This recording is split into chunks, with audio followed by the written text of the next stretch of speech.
오늘 우리에게 주신 하나님의 말씀은 역대하 1장 7절에서 12절까지의 말씀입니다.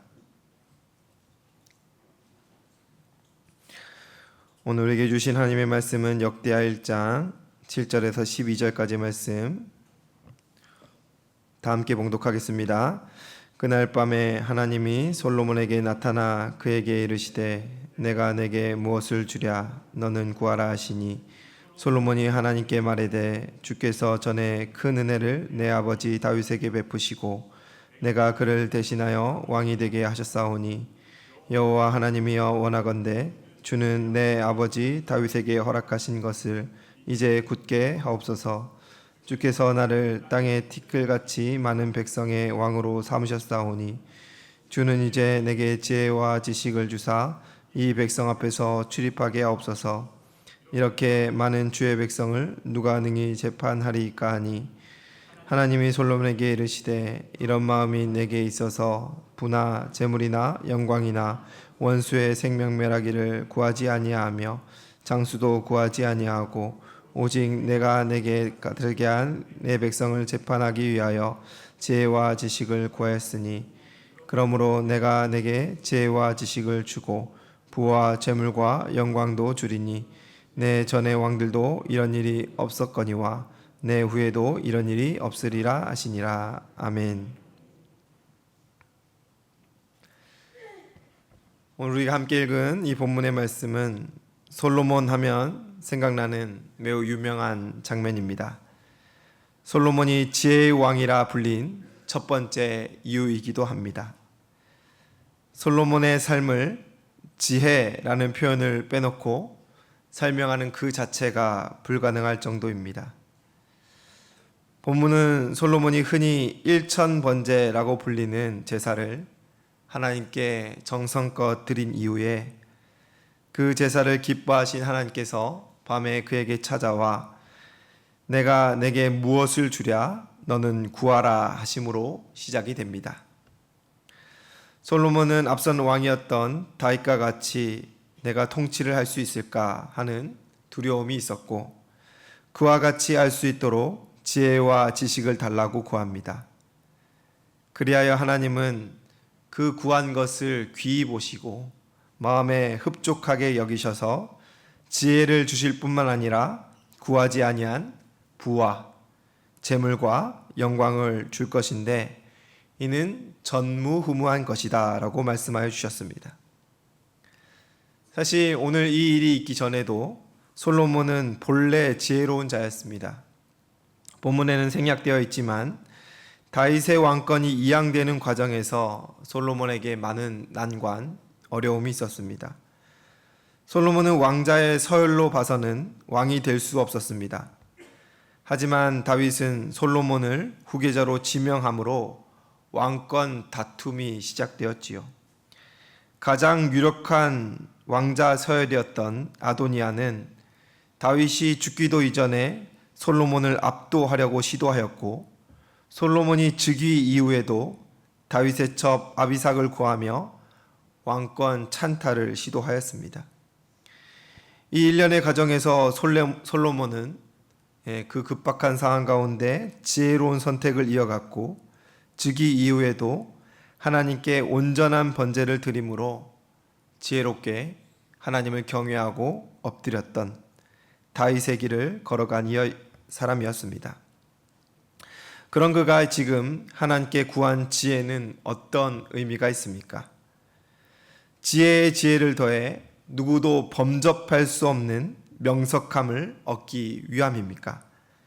아니면 아도니아 이후 어떤 도전서력에도 왕위를 굳건하게 견고하게 지킬 수 있는 지략을 구하기 위함입니까? 아니면 부와 재물과 영광은 금세 사라지니 사라지지 않는 지혜를 통하여서 부와 재물과 영광을 계속해서 영위하고 누리려고 하나님께 이처럼 구한 것입니까? 본문은 꽤 동화 같은 이야기이지요. 마치 금도끼, 은도끼 전래동화와 유사해 보입니다.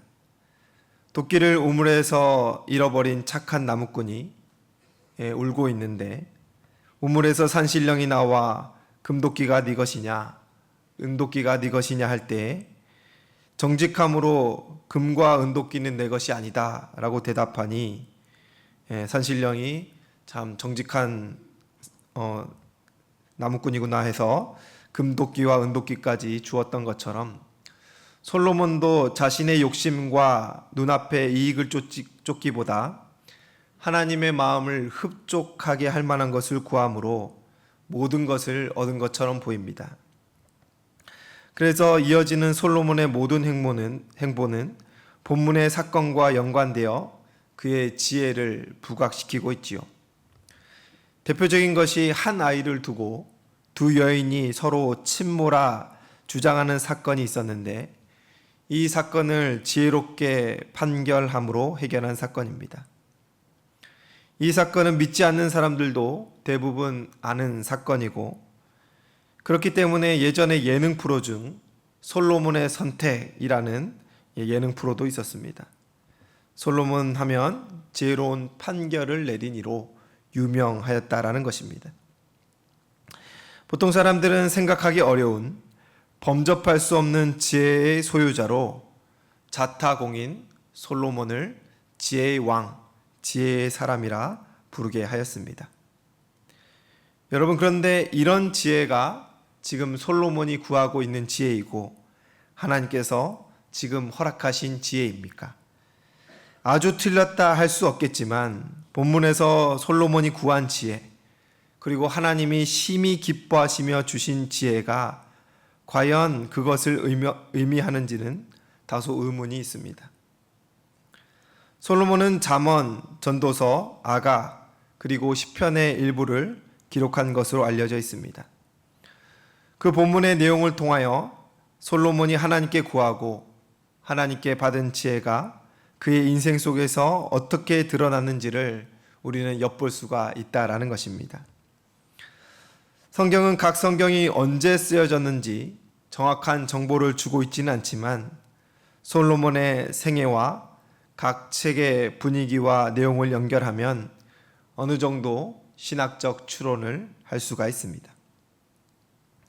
잠언은 솔로몬이 다소 젊을 때 기록한 것으로 추론할 수가 있는데 그 교훈적 내용들을 보면 솔로몬이 통치 초기에 하나님이 주신 지혜를 가지고 백성들을 가르치는 교본처럼 느껴집니다.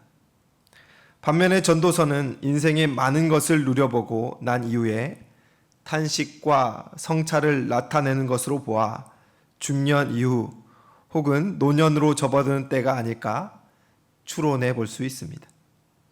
다음으로 시편 중에서 솔로몬이 쓴 것이라고 표제로 알려진 127편, 128편은 인간의 수고에 대비하여 하나님의 은혜를 강조하고 있고 그 다음 세대를 향해 자녀는 여호와의 기업이라 말하므로 여호와를 경외할 것을 강조하므로 아마도 저물어가는 인생의 말년이 아닐까 생각해 볼 수가 있습니다. 그래서 저는 이 추론을 가지고 오늘 본문이 말하는 지혜에 대하여 조금 깊이 있게 접근해 보고자 합니다. 첫 번째는 청년기의 지혜, 잠언에 관한 것입니다. 잠언의 뜻은 격언, 속담이라는 의미를 가지고 있습니다. 짧은 문장으로 함축적인 교훈과 진리를 담아 우리에게 전달하는 것이 특징입니다. 핵심 메시지는 잠언 1장 7절인데요. 같이 한번 읽어볼까요? 시작. 여호와를 경외하는 것이 지식의 근본이거늘 미련한 자는 지혜와 훈계를 멸시하느니라. 아멘. 성경에서 지혜란 단순히 똑똑하거나 가장 좋은 선택을 하는 판단력을 넘어서야 합니다. 아니, 세속적이고 인간적인 기준의 지혜와는 조금도 닮아있지 않다라는 것을 분명히 하고 있습니다. 경외라는 이 표현의 사전적인 의미는 공경하면서 두려워함이라는 뜻을 가지고 있습니다. 근데 그 생각해 보십시오, 여러분. 세상의 지혜자들, 똑똑하다, 지식이 많다 자랑하는 자들은 누군가를 공경하거나 두려워하지 않습니다. 오히려 그 반대이지요.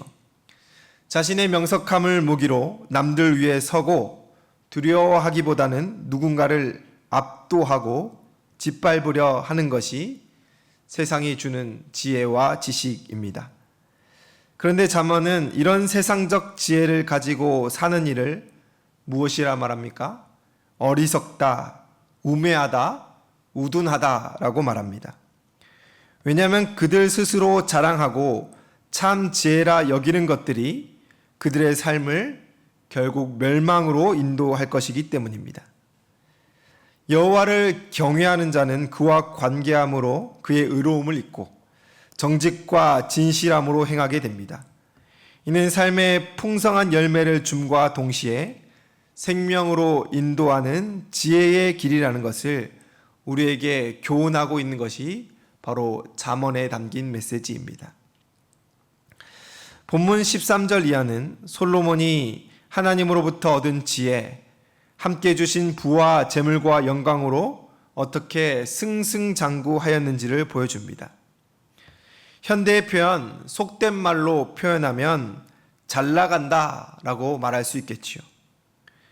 여러분, 그런데 소위 잘 나가는 자들의 삶 속에서 누군가를 경외하는 모습, 경외하는 지혜를 찾기가 매우 어렵다라는 것입니다. 하나님께서 솔로몬에게 주신 지혜는 이렇게 잘 나가는 상황 속에서도, 어떤 상황 속에서도, 왕의 자리, 권위자의 자리에서도 공경하며 두려워할 줄 아는, 여호와를 경외해야 함을 잊지 않게 하는 지혜라는 것을 우리에게 강조하고 있습니다. 우리에게도 이러한 지혜가 있어야 될 것입니다. 우리는 교회 안에서나 밖에서나 하나님을 경외하는 성도입니다. 하나님 앞에서 코람데오를 지켜가며 살아가야 마땅한 존재이지요.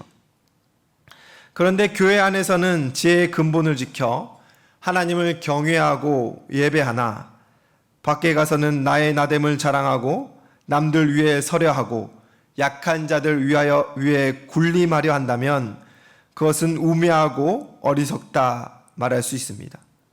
솔로몬의 지혜, 솔로몬의 잠언이 우리에게 어리석은 길을 가면 안 된다라고 교훈하고 있음을 우리는 직시하며 겸손함으로 지혜의 근본인 여호와를 경외하는 삶을 살아야 할 것입니다.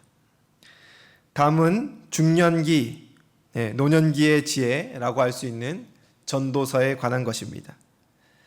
전도서는 히브리어로 코헬렛이라는 표현인데 뜻은 모으는 사람, 회중 앞에서 말하는 자입니다. 한글 성경은 이를 전도자라고 번역하였습니다.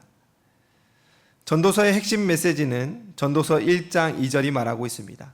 같이 한번 읽을까요? 전도자가 이르되 헛되고 헛되며 헛되고 헛되니 모든 것이 헛되도다. 아멘. 핵심 메시지에서 알 수 있듯이 솔로몬의 삶에는 많은 변화와 풍파가 있었습니다. 그는 어쩌면 하나님 앞에서 가장 아름다운 출발을 하였으나 가장 밑바닥의 삶을 보여준 인물이라고도 할 수 있겠습니다. 그래서 잠언에 나타난 지혜라는 표현과 전도서에 나타난 지혜라는 표현은 동일한 표현이라 할 수 없겠습니다. 참 지혜가 여호와를 경외하는 것이라 말한 잠언과 달리 전도서는 그 자신이 그 중심에 잃어버린 채 추구한 인간적인 지혜의 한계를 전도서를 통하여 설명하고 있기 때문입니다. 전도서에는 약 25회 이상 지혜라는 표현이 나오지만 그 대부분은 솔로몬이 추구한 헛된 삶을 대변하는 표현입니다. 그가 하나님께 받았다라는 지혜라 확신하면서 살아왔던 헛된 것들이 이제는 다 무의미함을, 하나님 앞에서 아무것도 아님을 표현하는 지혜라는 표현이지요. 그는 하나님이 주신 지혜, 더불어 주신 부와 재물과 영광에서 하나님이 빠지면, 하나님이 삭제되면 하나님이 제외됐을 때의 비참함과 헛됨을 이 전도서를 통하여 강론하고 있습니다. 지혜는 하나님을 빼고 설명할 수 없으며 어쩌면 지혜는 하나님 그 자체라 할 수 있다라는 것을 전도서를 통하여 우리에게 보여주고 있습니다. 전도자는 말합니다. 자신이 인간으로서 누릴 수 있는 모든 부귀와 영광을 다 누려봤고 세상의 모든 지혜자들보다 높이 서 있었으나 지금 돌아보면 다 헛되었다 말하고 있습니다. 이는 우리에게 매우 불편한 메시지이지요. 그는 그래도 다 누려보고 깨달았으나 우리는 누려보기는커녕 맛도 못 봤는데 헛되고 의미 없다 하니 얼마나 억울하고 불편합니까? 우리도 해보고 깨달으면 좋지 않습니까? 그죠? 네, 솔로몬은 해봐도 의미가 없으니까 헛된 삶을 살지 말라 우리에게 알려주고 있습니다. 그의 인생을 통하여 전해지는 이 지혜의 교훈을 따르는 것이 여러분 다 경험해보고 바닥을 치는 것보다 나음을 인정하십니까? 그래도 다 해보고 싶으십니까? 그가 누렸던 부와 재물과 또 영광과 명예들 솔로몬이 다 헛되고 헛되니 모든 것이 헛되다 했습니다. 얼마나 헛되면 5번이나 헛되다고 말하고 있겠습니까? 여러분 굳이 솔로몬이 잘못 걸어간 길을 우리가 또 걸어갈 이유가 없음을 전도서가 우리에게 말하고 있음을 꼭 기억하시기를 소원합니다. 세 번째는 황혼기의 지혜 시편 127편과 128편입니다. 솔로몬의 시편이 전해주는 핵심 메시지는 앞서 언급한 부분이 명료화되고 단순화됩니다. 마치 잠언과 전도서를 요약하고 있는 것 같습니다. 시편 127편은 하나님 없이 사는 수고의 헛됨을 강조하고 있고 시편 128편은 하나님을 경외하며 누리는 풍성한 복을 강조하고 있습니다. 인간의 노력, 수고를 넘어 사사로운 영역까지 하나님의 은혜가 없이는 헛되다 말합니다. 성을 세우는 자의 수고도 성을 지키는 파수꾼의 수고도 하나님 없이는 의미가 없다 말하며 헛된 것을 쫓지 말라 말하고 있지요. 여호와를 경외하는 자의 모든 걸음이 복되다 말하며 여호와를 경외하는 것이 지식의 근본이라고 다시 한번 알려주고 있습니다. 여호와를 경외하는 것이 지식의 근본이라는 잠언의 메시지, 하나님 없는 삶이 헛되다는 전도서의 메시지를 포함하고 있으며 또 강조하고 있는 바는 이 지혜의 삶을 자녀들 세대에게까지 이어가야 된다라는 당위성을 강조하고 있습니다. 시편 128편 4절에서 6절을 우리가 함께 읽겠습니다. 시작. 여호와를 경외하는 자는 이같이 복을 얻으리로다. 여호와께서 시온에서 내게 복을 주실지어다. 너는 평생에 예루살렘의 번영을 보며 내 자식의 자식을 볼지어다. 이스라엘에게 평강이 있을지로다. 아멘. 지혜의 근본이 하나님을 경외하는 것이라 하였는데 이는 그 지혜로 살아가는 것보다 사실 전수하는 것이 더 어렵습니다. 솔로몬은 지금 예루살렘과 이스라엘을 축복하며 자식의 자식이 이 평강과 이스라엘 번영을 누리기를 소원하고 있지만 솔로몬 그 자신도 실패하였고 이스라엘 역사가 실패의 반복을 우리에게 보여주고 있습니다. 지혜의 근본인 하나님을 경외하는 것을 스스로 지키는 것이 쉽지 않음을 솔로몬의 인생이, 그것을 전수하는 것이 또 쉽지 않음을 이스라엘의 역사가 우리에게 보여주고 있는데 우리는 이를 통하여 지금의 우리와 다음 세대를 비춰봐야 된다라는 것입니다. 제가 3번에 분류하여 설명하였지만 잠언, 전도서, 시편으로 이어지는 이 지혜의 이야기는 각각 다른 말을 하고 있지 않습니다. 또 어렵게 설명하고 있지도 않지요. 결국 여호와를 경외함으로 하나님과 친밀할 것을, 그가 주시는 평강과 축복 가운데 살아갈 것을, 세대를 이어 이 참 지혜를 놓치지 말라 우리에게 강조하고 있다라는 것입니다. 그런데 이 간단하고 명료한 것을 솔로몬의 인생도 온전히 살아가지 못했고 이스라엘 역사와 모든 교회사가 온전히 실현하지 못했으며 지금 우리도 그렇다 말하기가 힘든 것은 당최 왜 그렇냐는 것입니다. 저는 이제 말씀을 맺으며 처음으로 돌아가려 합니다. 본문의 시점에 하나님이 솔로몬에게 물으시고 솔로몬이 대답하는 장면입니다. 이 장면을 본문과 병행구절인 열왕기상 3장 9절과 10절 말씀으로 우리가 함께 읽어보도록 하겠습니다. 시작. 누가 주의 이 많은 백성을 재판할 수 있사오리이까? 듣는 마음을 종에게 주사 그의 백성을 재판하여 선악을 분별하게 하옵소서. 솔로몬이 이것을 구하매 그 말씀이 주의 마음에 든지라. 사랑하는 성도 여러분, 지혜의 근본은 여호와를 경외하는 것이라 했습니다. 솔로몬은 그 지혜를 구했고 하나님은 주셨다 하였습니다.